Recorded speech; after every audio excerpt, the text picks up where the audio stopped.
Hello students, നമുക്ക് Indian ഇക്കണോമിയിൽ അല്ലെങ്കിൽ ഇക്കണോമിക്സിൽ നമുക്ക് രണ്ട് ബുക്സാണുള്ളത്. അതിൽ ഫസ്റ്റ് ബുക്ക് ഇന്ത്യൻ ഇക്കോണമിയും second book introduction to സ്റ്റാറ്റിസ്റ്റിക്സുമാണ്.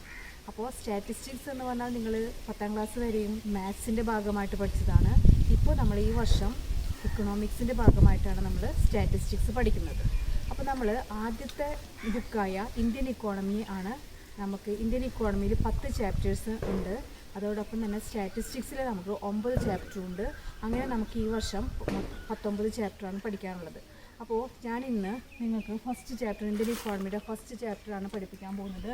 First ചാപ്റ്ററിൻ്റെ പേര് Indian economy on the eve of independence.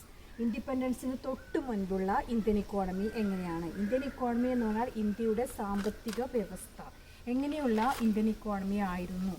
അപ്പോൾ നമ്മൾ ഫസ്റ്റിൽ തന്നെ ഇൻട്രൊഡക്ഷനിൽ നമ്മൾ പ്രീ ബ്രിട്ടീഷ് ഇന്ത്യ പഠിക്കുകയാണ്. ബ്രിട്ടീഷുകാർ വരുന്നതിന് മുൻപ് ഇന്ത്യൻ ഇക്കോണമിയുടെ സ്ഥിതി എങ്ങനെയാണ്? Indian economy was A well developed and self sufficient economy. Well developed എന്ന് പറഞ്ഞാൽ വളരെ വികസിതവും അതോടൊപ്പം തന്നെ സെൽഫ് സഫിഷ്യൻറ്റ്, സ്വയം പര്യാപ്തമായ ഒരു ഇക്കോണമി ആയിരുന്നു. And then world famous handicrafts, spices, cotton textiles, silk etcetera are very world famous. നമുക്ക് ലോകപ്രസിദ്ധമായ കോട്ടൺ ഇൻഡസ്ട്രി ഉണ്ടായിരുന്നു, ഹാൻഡിക്രാഫ്റ്റ് ഇൻഡസ്ട്രികൾ ഉണ്ടായിരുന്നു. അതോടൊപ്പം തന്നെ സ്പൈസസ്, ജൂട്ട് ഇങ്ങനെയുള്ള വസ്തുക്കൾ ഭയങ്കര വിദേശ രാജ്യങ്ങളെ നമ്മുടെ ഇന്ത്യയിലേക്ക് ആകർഷിച്ച് പലരും തന്നെ ഇന്ത്യൻ ഇക്കോണമിയിൽ വന്നത് ട്രേഡിന് വേണ്ടിയിട്ടാണ്. അപ്പോൾ ട്രേഡ് എന്ന ലക്ഷ്യത്തോടു കൂടി വന്ന ബ്രിട്ടീഷുകാർ നമ്മുടെ ഇന്ത്യയിൽ അവരുടെ ആധിപത്യം സ്ഥാപിക്കുകയായിരുന്നു. അപ്പോൾ നമുക്ക് ഈ ഇന്ത്യൻ ഇക്കോണമിയിലെ ഫസ്റ്റ് ചാപ്റ്റർ എന്ന് പറയുന്നത് Indian economy on the eve of independence. ബ്രിട്ടീഷുകാർ വന്നിട്ട് നമ്മളെ ഇന്ത്യയെ ഏത് തരത്തിലാക്കി മാറ്റി, on the eve of independence എന്ന് പറഞ്ഞാൽ ഇൻഡിപെൻഡൻസിന് തൊട്ട് മുൻപുള്ള നമ്മുടെ ഇന്ത്യൻ ഇക്കോണമിയുടെ അവസ്ഥ എന്താണെന്നാണ് നമ്മൾ ഈ ചാപ്റ്ററിൽ പഠിക്കാൻ പോകുന്നത്. അപ്പോൾ നമ്മൾ പറഞ്ഞു ബ്രിട്ടീഷുകാർ വരുന്നതിന് മുൻപ് വെൽ ഡെവലപ്ഡ് ഇന്ത്യ ആയിരുന്നു, അല്ലെങ്കിൽ well developed and self sufficient. അതാണ് 2 പോയിന്റ് പറയുന്നത്. വളരെ വികസിതവുമായിരുന്നു, അതോടൊപ്പം തന്നെ സെൽഫ് സഫിഷ്യൻ്റ് ആണ്. മറ്റു രാജ്യങ്ങളെ ആശ്രയിക്കാതെ സ്വന്തം കാലിൽ നിൽക്കാൻ കഴിയുന്ന ഒരു സാമ്പത്തിക സ്ഥിതി ഇന്ത്യക്ക് ഉണ്ടായിരുന്നു.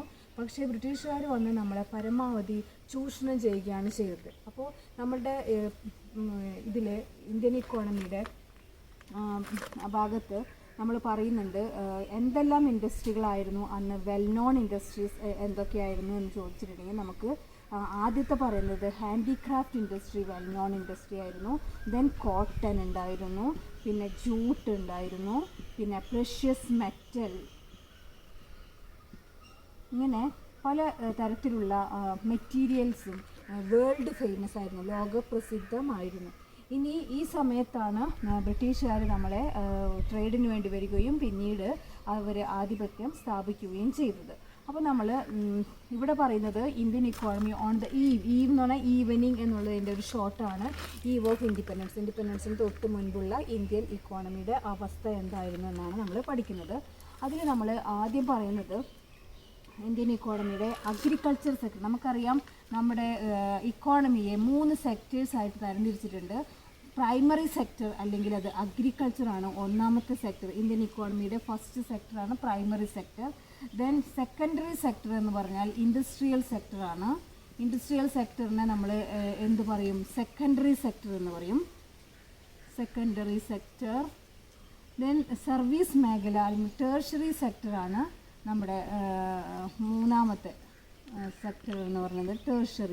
ടേർഷറി എന്ന് പറഞ്ഞാൽ സർവീസ് സെക്ടറാണ്. അപ്പോൾ ഈ 3 മേഖലയിൽ നിന്നും ഇതിൻ്റെ 3ൻ്റെയും കോൺട്രിബ്യൂഷനെ ഒരുമിച്ച് നമ്മൾ പറയും GDP.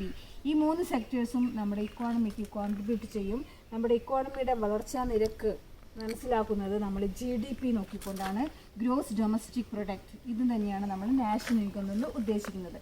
അപ്പോൾ ബ്രിട്ടീഷുകാരുടെ പീരീഡ്, ബ്രിട്ടീഷുകാരുടെ കാലഘട്ടത്തിൽ ഇൻഡിപെൻഡൻസ് തൊട്ട് മുൻപ് നമ്മുടെ ഇന്ത്യൻ ഇക്കോണമിയുടെ GDP എത്രയാണെന്നോ നാഷണൽ ഇൻകം എത്രയാണെന്നോ ആരും കാൽക്കുലേറ്റ് ചെയ്തിട്ടില്ല. ബ്രിട്ടീഷുകാർക്ക് യാതൊരു താല്പര്യവും ഉണ്ടായിരുന്നില്ല. പിന്നെ നമ്മുടെ കുറച്ച് ലീഡേഴ്സായ ദാദാഭായ് നാറോജിയും പിന്നെ വേറൊരു കുറച്ച് ലീഡർമാരുടെ പേര് കൂടി പഠിച്ചു വയ്ക്കണം. ഫിൻലെ ഷിറാസ്, ആസി ദേശായി,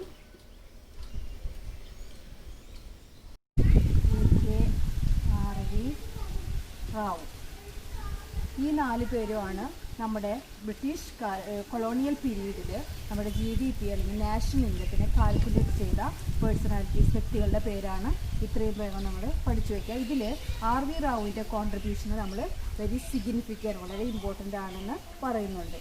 ഇനി കൊളോണിയൽ പീരീഡ്, എന്തുകൊണ്ടാണ് നമ്മൾ കൊളോണിയൽ റൂൾ അല്ലെങ്കിൽ കൊളോണിയൽ പീരീഡ് എന്ന് പറയുന്നതെന്ന് വെച്ചാൽ നമ്മുടെ ഇന്ത്യൻ ഇക്കോണമിയെ ബ്രിട്ടീഷുകാരുടെ ഒരു കോളനിയാക്കി മാറ്റുകയാണ് ചെയ്തത്. അതുകൊണ്ട് അവരുടെ ആ പീരീഡിനെ നമ്മൾ കൊളോണിയൽ പീരീഡ് അല്ലെങ്കിൽ കൊളോണിയൽ റൂൾ എന്ന് പറയും. അപ്പോൾ കൊളോണിയൽ റൂളിൽ അവരുടെ ലക്ഷ്യങ്ങൾ, ബ്രിട്ടീഷുകാർക്ക് 2 ലക്ഷ്യങ്ങളുണ്ടായി. 2 ഒബ്ജക്റ്റീവ്സ് ഓഫ് ബ്രിട്ടീഷ് ആർ വളരെ ഇമ്പോർട്ടൻ്റ് ആണ്. അത് ബൈ ഹാർട്ടായിട്ട് പഠിക്കേണ്ട കാര്യമാണ്. 2 ഫോൾഡ് ഒബ്ജക്റ്റീവ്സ് ഓഫ് ബ്രിട്ടീഷുകാരുടെ 2 ഒബ്ജക്റ്റീവ്സ് എന്തായിരുന്നു? 2 objectives. First one, India became a source of raw material for British industry. For British industries. Then second objective, to make India as a market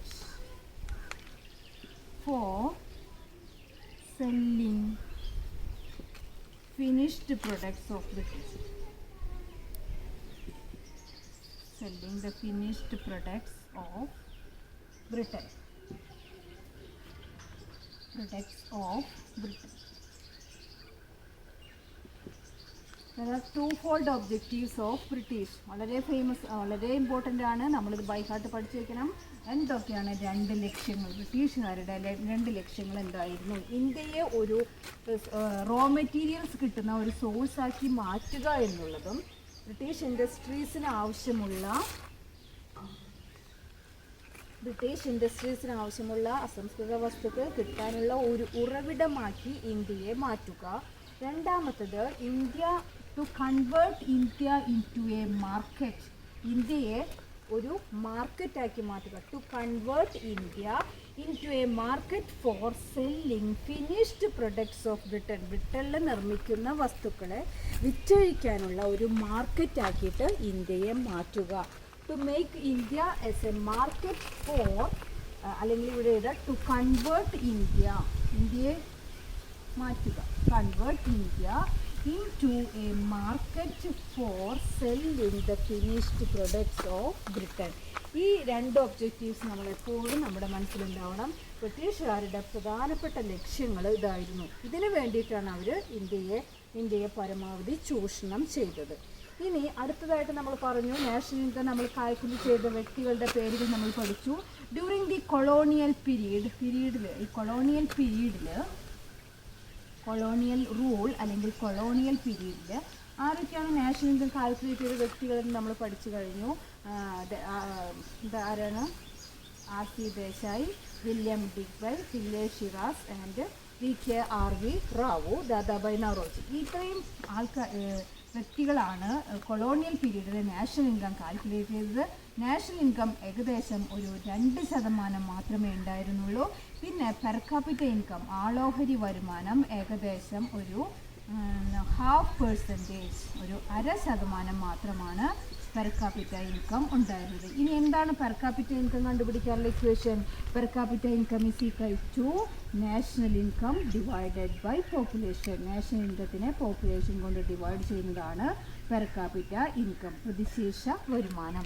അപ്പോൾ colonial India അല്ലെങ്കിൽ colonial റൂളിൽ ബ്രിട്ടീഷുകാർ നമ്മുടെ ഇന്ത്യയെ പരമാവധി ചൂഷണം ചെയ്തു.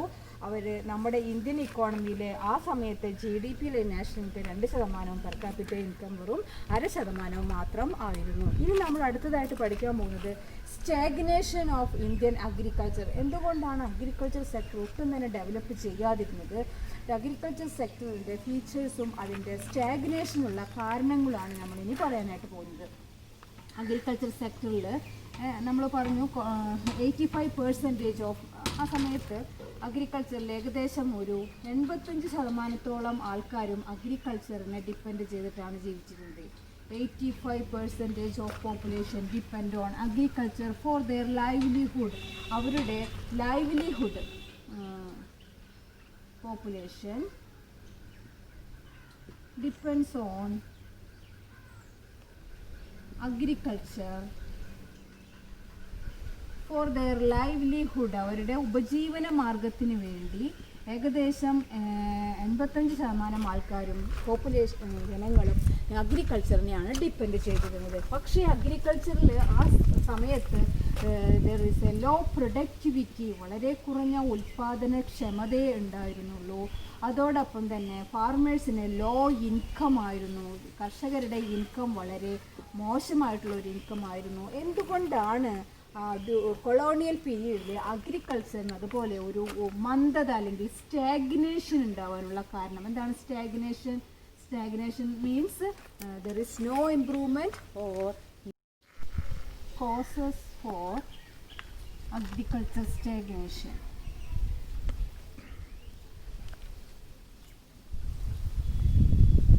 കൊളോണിയൽ പീരീഡിൽ അഗ്രികൾച്ചർ സ്റ്റാഗ്നേഷൻ്റെ കാരണങ്ങൾ.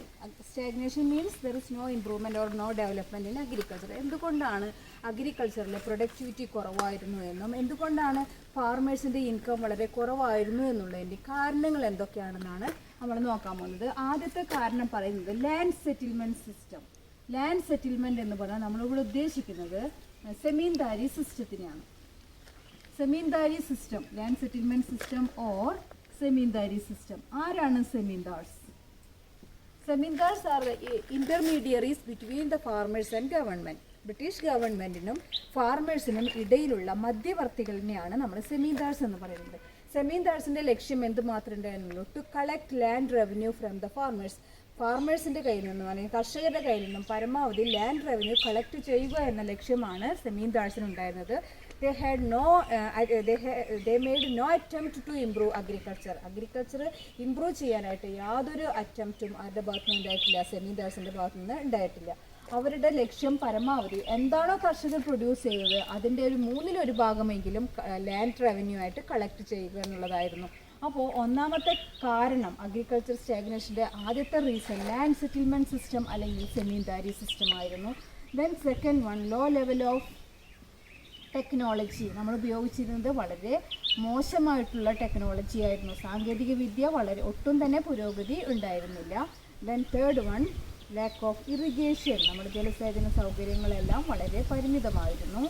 പിന്നെ നെഗ്ലിജിബിൾ യൂസ് ഓഫ് ഫെർട്ടിലൈസേഴ്സ്. വളരെ കുറഞ്ഞ അളവിൽ മാത്രമാണ് നമ്മൾ വളപ്രയോഗങ്ങൾ നടത്തിയിരുന്നത്.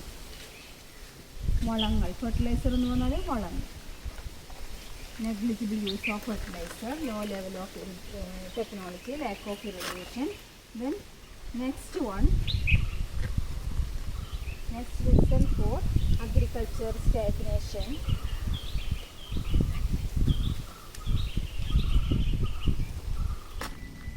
commercialization of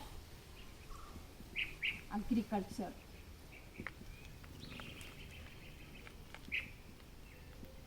And fifth one, partition of India in 1947. ഈ ലാസ്റ്റ് രണ്ട് പറഞ്ഞത് lack of irrigation, negligible use of fertiliser ഒക്കെ മനസ്സിലായിട്ടുണ്ടാവും. കമേഴ്സ്യലൈസേഷൻ എന്ന് പറഞ്ഞാൽ വാണിജ്യവൽക്കരണമാണ്. കൃഷിയുടെ വാണിജ്യവൽക്കരണം അല്ലെങ്കിൽ വ്യവസായവൽക്കരണമാണ് കമേഴ്സ്യലൈസേഷൻ. ദെൻ കമേഴ്സ്യലൈസേഷൻ വന്നതോടുകൂടി എന്താണെന്ന് വെച്ചാൽ നമ്മൾ ഫുഡ് ക്രോപ്പിൽ നിന്നും ക്യാഷ് ക്രോപ്പിലേക്ക് കൺവേർട്ട് ചെയ്ത് അല്ലെങ്കിൽ transition from food crop to cash crop എന്ന് പറഞ്ഞാൽ ഭക്ഷ്യവിളകളിൽ നിന്നും നാണ്യവിളകളിലേക്കൊരു കൺവേർഷൻ എന്ന് പറഞ്ഞാൽ ഒരു മാറ്റം. അതായത് കമേഴ്സ്യലൈസേഷൻ അല്ലെങ്കിൽ വാണിജ്യവൽക്കരണത്തിന് വേണ്ടിയിട്ടാണ് അങ്ങനെ ഒരു സംഭവം നടന്നത്. അപ്പോൾ എന്തുണ്ടായി എന്ന് വിചാരിച്ചാൽ it leads to a problem of food shortage. നമ്മൾ ഫുഡ് ഗ്രെയിൻസിൻ്റെ പ്രൊഡക്ഷൻ കുറയുകയും ക്യാഷ് ക്രോപ്സിൻ്റെ പ്രൊഡക്ഷൻ കൂടുകയും ചെയ്തപ്പോൾ ഇന്ത്യൻ ഇക്കോണമിയിൽ നമ്മൾ അന്ന് ഫുഡ് ഗ്രെയിൻസിൻ്റെ ഷോർട്ടേജ് അനുഭവപ്പെട്ടു. ഷോർട്ടേജ് എന്ന് പറഞ്ഞാൽ ഭക്ഷ്യധാന്യം കിട്ടാതിരിക്കുന്ന ഒരവസ്ഥയിലേക്ക് നമ്മൾ എത്തപ്പെട്ടു.